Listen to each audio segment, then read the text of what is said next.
चलिए बढ़ते हैं अपने तीसरे पार्ट की तरफ। थर्ड जो पार्ट है उसके अंदर हमें बोला है 336 और 54 54। ठीक, सॉल्व करेंगे। 336 को अगर हमें इसके अभाज्य गुणनखंड हमें बनाने तो किस तरीके से हम बनाएंगे, देखिए 336 जो नंबर है वो सम है, तो इसका मतलब 2 से भाग चला जाएगा। 2 एकम 2, 2 छिक्के 12 और 2 अट्ठे 16। ठीक है, आगे बढ़ेंगे। 2 अट्ठे 16, 2 चौका 8। आगे बढ़ेंगे। 2 चौका 8, 2 दूनी 4। आगे बढ़ेंगे। 2 दूनी 4, 2 एकम 2। अब इसमें 2 से भाग जाएगा नहीं, इसमें जाएगा 3 से। 3 सत्ते 21, 7 एकम 7। तो इसका मतलब हुआ कि 336 जो है उसके फैक्टर हमारे बने 2 गुना 2 गुना 2 गुना 2 गुना 3 गुना 7। और इसी फैक्टर को हम इस तरीके से लिख सकते हैं 1 2 3 4, मतलब 2 का हाथ 4 बार मल्टीप्लाई हो रहा है। इसका मतलब ये हुआ कि 2 की घात 4 गुना 3 गुना 7। आगे बढ़ें। अगर हम 54 के फैक्टर अगर निकालेंगे तो किस तरीके से 54 फैक्टर करेंगे, 2 से भाग देंगे। 2 दूनी 4, 2 सत्ते 14। अब आपको पता है कि इसके अंदर 3 से भाग जाएगा। 3 नेम 27, 3 तिया 9 और 3 एकम 3। ठीक है, इसका मतलब हुआ कि जो 54 है उसके फैक्टर बनेंगे 2 × 3 × 3 × 3। अतः हम इसे इस प्रकार भी लिख सकते हैं 2 की घात 1 गुना 3 की घात, क्योंकि 3 का 1 2 और 3 बार गुना हो रहा है तो हम इसके ऊपर 3 घात चढ़ा सकते हैं। तो आपको फैक्टर करना या गुणनखंड करना बहुत ही आसान तरीके से आ गया होगा। मैंने आपको समझाने की पूरी कोशिश किया। करने के लिए मैं इसे अपने तरह से इस तरीके से भी लिख सकता था, लेकिन मैंने आपको ये चीज़ करके दिखाई है जिससे कि आप इस तरह का कोई भी क्वेश्चन आए तो उसे हल कर सकें। ठीक, अगर हम बात करें HCF की हाईएस्ट कॉमन फैक्टर, तो हाईएस्ट कॉमन फैक्टर मैंने आपको बताया कि हमें उस मल्टीपल को लेना है जो दोनों में ही कॉमन है। ठीक है, और लोएस्ट पावर में कॉमन है। ठीक, तो यहाँ आपको दिखाया है, यहाँ 2 की घात 4 है, यहाँ 2 की घात 1 है, तो लोएस्ट पावर क्या है 2 की घात 1।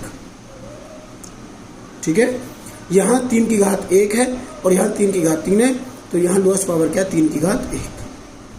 ठीक, और भी इन दोनों में कुछ कॉमन नहीं है, तो इसकी वैल्यू जो है वो क्या आएगी 2 गुना 3 बराबर 6। तो इसका जो HCF है वो आपका क्या आया 6 आया। ठीक, अगर हम LCM की बात करें, LCM मैंने याद रखिए इसमें हम लोएस्ट पावर को लेते हैं, न्यूनतम लिख देता हूं मैं लोएस्ट पावर। ठीक है, मैंने आपको समझाने के लिए लिख दिया लोएस्ट पावर न्यूनतम घात। ठीक है, न्यूनतम घात रखते हैं और यहाँ हम LCM में अधिकतम घात रखते हैं। तो अधिकतम घात में यहाँ देखिए 2 की घात यहाँ 1 है, यहाँ 2 की घात 4 है, तो हम यहाँ रखेंगे 2 की घात 4। अधिकतम घात को हम लेंगे। ठीक है, मल्टीप्लाई, यहाँ 3 की घात 1 है, यहाँ 3 की घात 3 है, तो हम लेंगे 3 की घात 3। और इसके अंदर सभी फैक्टर्स आते हैं, संख्याओं के सभी फैक्टर्स आते हैं। तो यहाँ 7 और बचा हुआ है, इसकी घात 1 है, तो हम यहाँ पे लिख सकते हैं 7 की घात 1। ठीक है, तो हम आगे बढ़ सकते हैं।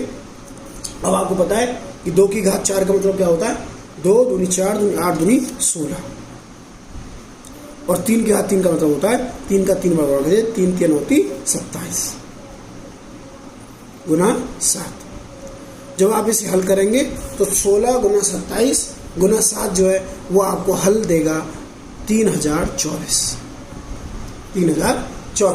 ठीक है, अब हम जो हमें क्वेश्चन में हमसे डिमांड थी उसी को देख लेते हैं। हम पहले संख्याओं का गुणनफल करते हैं, तो दोनों संख्याओं का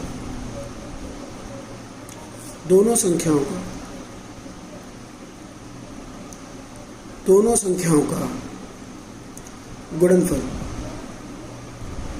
गुणनफल करने पर,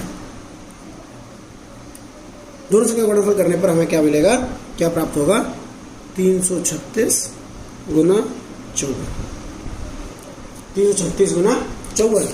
तो दोनों संख्या का गुणनफल जब हम करेंगे तो हमें प्राप्त होगा 18,144, 18,144। अगर हम HCF और LCM का मल्टीप्लाई करेंगे तो हमें देखिए क्या प्राप्त होगा, 6 गुना 3024, क्योंकि HCF जो है वो 6 है और LCM जो है वो 3024 है। ठीक है, तो इसका मतलब हुआ कि इनका जो मल्टीप्लाई आएगा वो आएगा 18,144। का अर्थ हुआ कि जो पहली संख्या है, पहली संख्या गुना दूसरी संख्या बराबर होगी HCF गुणा LCM। ये जो चीज़ है वो आपको याद रखनी है, हर जगह ये आपका काम देगी। ठीक है, बड़े से बड़े क्वेश्चंस को सॉल्व करने में ये आपको मदद करेगी। ठीक है, तो हम इस वीडियो को यहीं विराम देते हैं। अगर आपको हमारी ये क्वेश्चन सॉल्व करना पसंद आया हो तो आप हमारे चैनल को सब्सक्राइब कीजिए, वीडियो को लाइक कीजिए और शेयर कीजिए।